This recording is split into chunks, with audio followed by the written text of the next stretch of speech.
अगर बीबी ये बात है तो फिर इस मुल्क का अल्लाह हाफिज के 442 अफराद वहां बैठे हुए हैं, और अगर मिसाल के प्रेम फिशाई को सामने बात आ रही है और वो इस बात को तवज्जो नहीं दे रहे कि ये इतना बड़ा गद्दारी का जुर्म सरजद हुआ है, वो उसको इंपीच नहीं कर रहे और वो सिर्फ इसलिए वफादारी निभा रहे, तो इसका मतलब है हमारा सिस्टम नहीं चल रहा।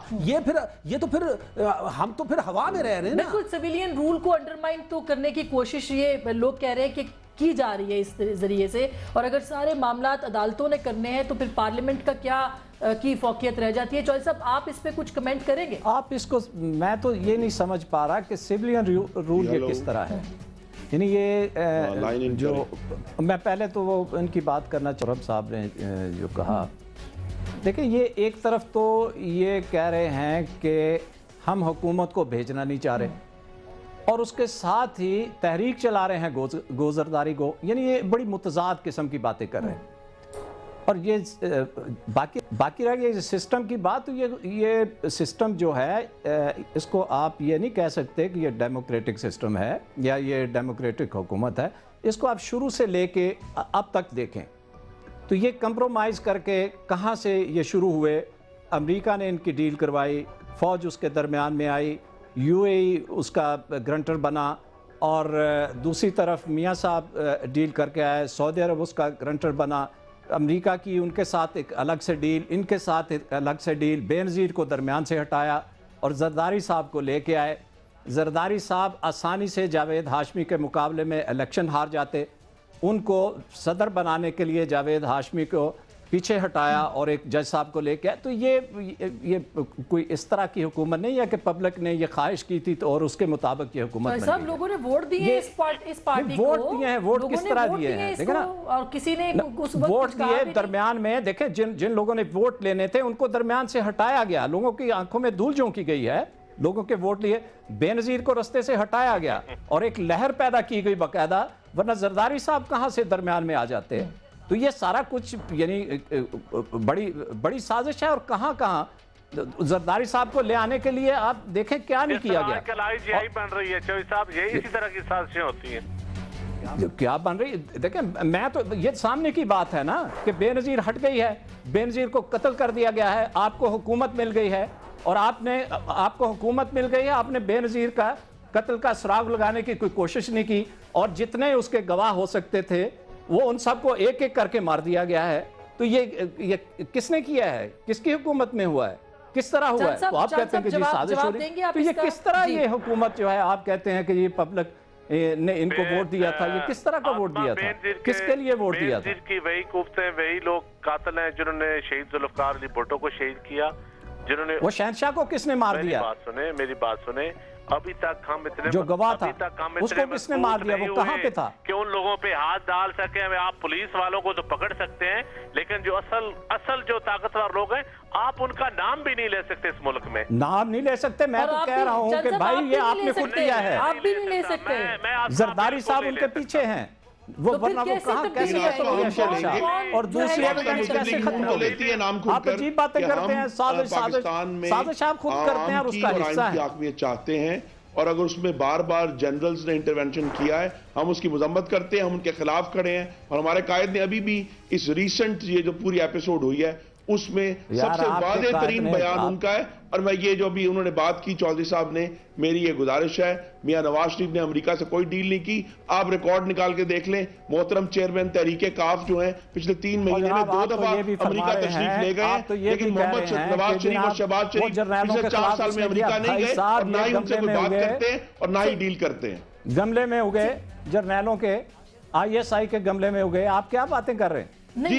इस तरह तो पाकिस्तान की तमाम पार्टियों पे इल्जामात हैं, लेकिन जो हमारी कमिटमेंट है 12 अक्टूबर 1999 के बाद, आप अपनी कमिटमेंट की बात करें कि मुशर्रफ के रेफरेंडम के गमले में किस फूल ने जो है वो आंख खोली थी और आज तक जो है उसका जवाब नहीं आ सका, और यहां तक कि अपनी किताब में उसकी तस्वीर छाप दी है कि हाँ जी हम तो मुशर्रफ के साथ हैं। और अगर आप वो पूरी टीम निकाल लें, खाकवानियों की, लगारियों की, कुरैशियों की, गिलानियों की, बिंडर्स की, होती की, वो सारे लोग वो हैं जो मुशर्रफ के पीछे खड़े थे। और आज मैं आसमान से पूछता हूं कि वो किसके पीछे खड़े हैं? आप दरवाजे खोल के बैठे हुए हैं कि भाई आ जाओ, तो आप दरवाजे खोल के बैठे हैं। नहीं, मेरी गुजारिश है आप मुशर्रफ की टीम और आज का मुवाजना कर लें कि उस वक्त के सारे लगारी और काकवानी किधर बैठे हुए थे, गिलानी कुरैशी किधर बैठे हुए थे, और पूरी लिस्ट है इन लोगों की जो मुशर्रफ के साथ थे और आज जनाब वो तहरीके काफ में चले गए। इसलिए तो नाम बदलना पड़ गया कि काफ लीग पूरी की पूरी जो है, जो वो लोग सिर्फ पॉइंट देने थे कि पाकिस्तान के जो 2 फॉरेन मिनिस्टर्स हैं जिनके दौर में इनके पास हुकूमत है, ज्यादा गुलामाना फॉरेन पॉलिसी थी, उनको ये पुकार रहे हैं, उनकी मिन्नत कर रहे हैं, वो इनकी तरफ नहीं जा रहे। आप बता दें, तो हमारे पास तो ना हुकूमत है ना कोई ताकत है, हम तो अभी कल पता नहीं कल क्या बनेगा। तो ये अपनी बात तो करते नहीं, जो इनकी तरफ चला जाए वो ठीक है, जो उधर चला जाए वो कचरा है। और अगर जनरल जिलानी इनको सपोर्ट करें, इनकी मदद करें, पाकिस्तानियों को बेचा गया है। ठीक है, जिन वजीरों के दौर में अकबर बुख्ती का मर्डर हुआ, जिन वजीरों के दौर में जामिया हिफ्सा में पाकिस्तानी बच्चे और बच्चों का मर्डर हुआ, अगर वो अपने दामन को साफ कराने के लिए आपके पास चले गए, उसका जवाब देना पड़ेगा। डिबेट को यहाँ रोकते हैं, हमने अगले अच्छी बातें भी करनी है।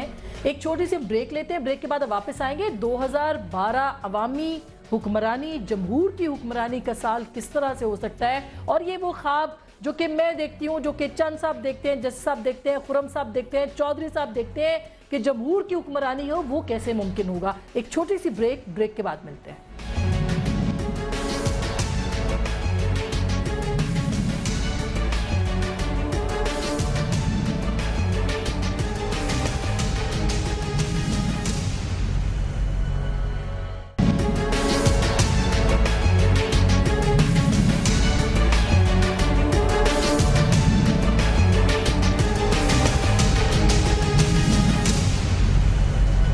वेलकम बैक नाजरीन, एक दफ़ा फिर आपको खुशामदीद कहते हैं। 2011 बीत रहा है और मैं अपने इस पोर्शन में प्रोग्राम के उम्मीद की बात करूंगी, तब्दीली की बात करूंगी। जज साहब, ये जो जमहूर की हुक्मरानी है, ये ख्वाब 64 साल से पूरा नहीं हुआ, अब कैसे हो पाएगा? चलें पहला स्टेप उठाते हैं। जितने हमारे पॉलिटिशियंस हैं ना, आज से एक बात की कमिटमेंट कर लें, चाहे जलसा हो या टीवी टॉक शो हो, ये बात छोड़ दें कि कौन कितना गंदा है, उसका अंदाज कैसा है। जिस प्रोग्राम में आए ना, बताएं कि उन्होंने आइंदा आने वाले दिनों में करना क्या है। अभी इस बात से कोई देखिए, सबका माजी जानते हैं, आप मेरा भी माजी जानती हैं और हम सबका माजी जानते हैं। छोड़ें, सब गुनाहगार लोग हैं, किसी से ज्यादा गलती है किसी ले। सवाल ये आइंदा की कमिटमेंट क्या है। पीपल्स पार्टी है, बड़े सीरियस इश्यूज हैं। रेलवे को छोटा इशू नहीं है, पीआईए छोटा इशू नहीं है, ये स्टील मिल छोटा इशू है, बेशुमार इशू है इनके। तो माशाल्लाह इशुओं की एक को हमालिया है। बलूचिस्तान की इन्होंने बात की चंद साहब ने, देखे बुनियादी तौर पर ये आप चूंकि हुकूमत में ये इशू डायरेक्टली आपसे रिलेट करता है। वहां पर वजीर आला कहते हैं हम हुकूमत में देखें ना, वजीर बीबी दो बातें देखें। पहली बात है कि वजीर आला इनका, और अगर वो कहते हैं इनकी हुकूमत नहीं है तो फिर गुजारिश बड़ी सीधी सी है, ISI का चीफ इनके अंडर है, ये जो MI इनके अंडर है। आप समझते क्या नहीं देखे ना देखे बीबी, बात बड़ी सीधी सी है। और अगर इनके अंडर नहीं है, देखें मैं बात फिर रूल ऑफ लॉ की उस तहरीक करूं, उस तहरीक का एक कमाल जो मुझे नजर आया कि उस वक्त हमने फौज को बैरकों में जाके बंद कर दिया था। ये परफॉर्मेंस की वजह से आके सर पर चढ़ गए और मीमो गेट पर तो वो इनकी गर्दन पर, छाती पर आकर बैठ गए। तो ये इनकी नाहली ही ना, नाकामी। मैं ये कह रहा हूं छोड़ें, हमने जो कुछ किया, क्योंकि वो लकीर पीटने का कोई फायदा नहीं। आज से तमाम पार्टी से इस बात का फैसला कर लें, क्योंकि देखें जब ये तीनों पार्टियों या चारों पार्टियां आके एक दूसरे के कपड़े उतारते ना, तो अपने आप को डिस्क्रेडिट कर रही हैं। ये ना करें, आइंदा को बताएं कि क्या प्लान बनाया, क्या करेंगे ये चॉइस साहब। मुख्तसरन आपसे जानना चाहूंगी कि तब्दीली कैसे आपकी जमात लेके आएगी। इस्टेब्लिशमेंट की मोहर जो है वो इल्जाम है कि आपकी पार्टी के ऊपर लगी हुई है, फिर तब्दीली कैसी आएगी और क्या इस्टेब्लिशमेंट की मुदाखलत सियासी निज़ाम के अंदर जारी रहेगी 2012 में? देखिए, ये तो इल्ज़ाम लगा देना तो बड़ा आसान है ना, इसको साबित भी करना चाहिए कि ये एस्टेब्लिशमेंट है। देखिए, एस्टेब्लिशमेंट कहते किसको हैं, पहले तो ये तय करना चाहिए कि एस्टेब्लिशमेंट क्या होती। क्या पटवारी से चीफ सेक्रेटरी तक और कांस्टेबल से IG तक ये एस्टेब्लिशमेंट नहीं है? और ये एस्टेब्लिशमेंट जब इनके जलसे करती है तो तब ये अवामी जलसे हैं, और जब तहरीक इंसाफ अपना जलसा करने के लिए जाए तो उसको कह दिया जाए कि एस्टेब्लिशमेंट इसके पीछे है। कराची में जलसा करें तो जी MQM आ गई, लाहौर में जलसा करें तो जी पीपल्स पार्टी आ गई। यानी पीपल्स पार्टी बेचारी की ये हालत है कि वो लाहौर, फैसलाबाद में 5000 लोग इकट्ठे नहीं कर सकती। तो वो जनाब 4-5 लाख का हमारा जलसा जो वो पीपल्स पार्टी ने करवा दिया, वहाँ पे कराची में MQM ने करवा दिया। एस्टेब्लिशमेंट पीछे है और ये अपना ये देखते नहीं हैं। ये अभी बात कर रहे थे ना कि जोशो खरोश, जितना जोशो खरोश इनके जलसे में नवाज शरीफ साहब के अंदर था, आप ज़रा तहरीक इंसाफ का जलसा भी सामने स्क्रीन पे ले आइए और इनका भी ले आइए और फिर पब्लिक का रिस्पांस देखिए क्या है।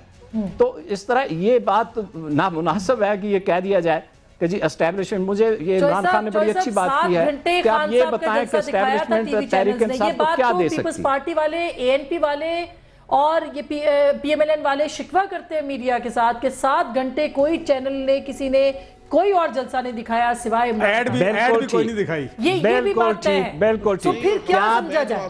जी क्या समझा जाए? अल्ताफ हुसैन की 3.5 घंटे की तकरीर में आपने खबरों का टाइम भी खत्म कर दिया, खबरें तक नहीं दिखाई। नहीं, ये मैं इल्जाम की बात कर रही हूं कि ये इल्जाम है, मैं ये नहीं कह रही कि ऐसा हुआ। इल्जाम तो है, हम तो इसका जवाब आप देखें। आप इसका जवाब मेरे से बेहतर दे सकती हैं कि आपका चैनल जो था, क्या यहाँ पे आके फौज बैठ गई थी कि भाई ये 8 घंटे ये जलसा दिखाते रहें, या आपने अपनी जरूरत के लिए वो जलसा दिखाया? नहीं, बिल्कुल ये आप इसका फैसला तो आप खुद करें ना, चैनल आपके हैं। कि क्या आपको किसी खान साहब के जलसे बहुत बड़े, मैं ये बात नहीं कर, मैं कहता हूं क्या आपके चैनल को प्रेसिडेंट नहीं मिलती, हम ये इस बात को नहीं, मगर क्या आपके चैनल को किसी आदमी ने आके फोर्स किया था कि भाई आप 8 घंटे तक जलसा दिखाएं? एंटरटेनमेंट है की तरह आप लेते हैं। पजीराई की बात कर रही हूँ ना, मैं तो पजीराई की बात कर रही हूँ खुर्रम साहब, है ना।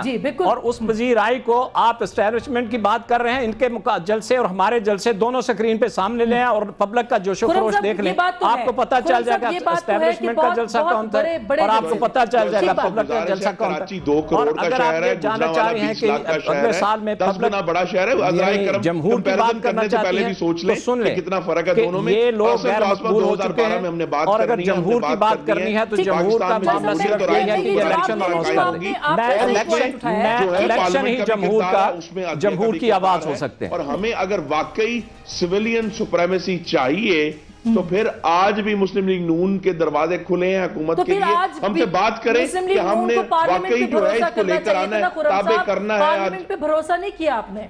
नहीं, पार्लियामेंट पे भरोसा अपनी जगह पर मौजूद है। जहां आसपास फिर दोहराता हूं, जहां जुर्म हुआ है वहां पार्लियामेंट इन्वेस्टिगेट नहीं करती, वहां कोर्ट्स ऑफ लॉ करते हैं। और अगर ये हुकूमत, मैं अभी भी कहना चाहता हूं, फिर वो इन्वेस्टिगेटिव एजेंसीज करती हैं आपकी। जी, मेरी यही तो गुजारिश है कि ये जो खला इस हुकूमत की नाअहली और मफलूज होने की वजह से पैदा हुआ है, उसको कोर्ट ऑफ लॉ फिल कर रहा है। अगर ये हुकूमत पहले दिन जो है जो कानून मौजूद है 1956 का, उसके तहत कमिश्नर इंक्वायरी कायम कर देती और FIR को, तो ये 2012 इलेक्शंस का साल है, आप समझते हैं कि इंतखाबात होंगे? जी इंशाल्लाह इंतखाबात होंगे। और पाकिस्तान में जो एजेंडा है, ये बात की जस्टिस तारिक साहब ने, एजेंडा यही है कि हमें पाकिस्तान में तवानाई का बहरान हल करना है। हमें पाकिस्तान में स्टेट और एंटरप्राइजेस में सियाही का एक बैरन होंगे, बाकी इंशाल्लाह 2013 में होंगे। और पीपल्स पार्टी को बेचारे समझने वाले पहले जनरल एहतिशाम ज़मीर होते थे, अब उनकी जगह कल को तारक चौधरी साहब भी, जो कहते हैं ना कमिश्नर जलसे कराते हैं, तारक चौधरी साहब, पीपल्स पार्टी आपको हर वक्त इंशाल्लाह हर हल्के में मिलेगी। इसको बेचारा होने का ताना न दे। मैं देख रहा हूँ कितनी है हर हल्के में, जितनी हर हल्के में है हमें नजर आ रही है। जरा पंजाब में एक जलसा तो करके दिखा दें कहीं, चलो जलसी करके दिखा दें। बहुत शुक्रिया, बहुत शुक्रिया। पाकिस्तान के अंदर जाहिर है पॉलिटिकल मूवमेंट एक है, या एक तरह से लोगों के अंदर एक मोबिलाइजेशन है, ये यकीनन जमहूरियत की अलामत है। और उसमें तहरीक इंसाफ हो, पाकिस्तान पीपल्स पार्टी हो, पाकिस्तान मुस्लिम लीग नवाज हो, अवामी नेशनल पार्टी हो, MKM हो, बहरहाल ये सब लोग वो लोग हैं जो कि पाकिस्तान के अवाम की नुमाइंदा जमाते हैं। हम सिर्फ ये कहते हैं कि हमें हमारे जमहूर की हुक्मरानी हो, हम चाहते हैं कि रोटी कपड़ा और मकान मिले, हम चाहते हैं साफ़ पानी मिले, हम चाहते हैं तालीम मिले, बराबरी मिले, इंसाफ मिले। और ये क्या 2012 में होगा या नहीं होगा, फैसला आपका।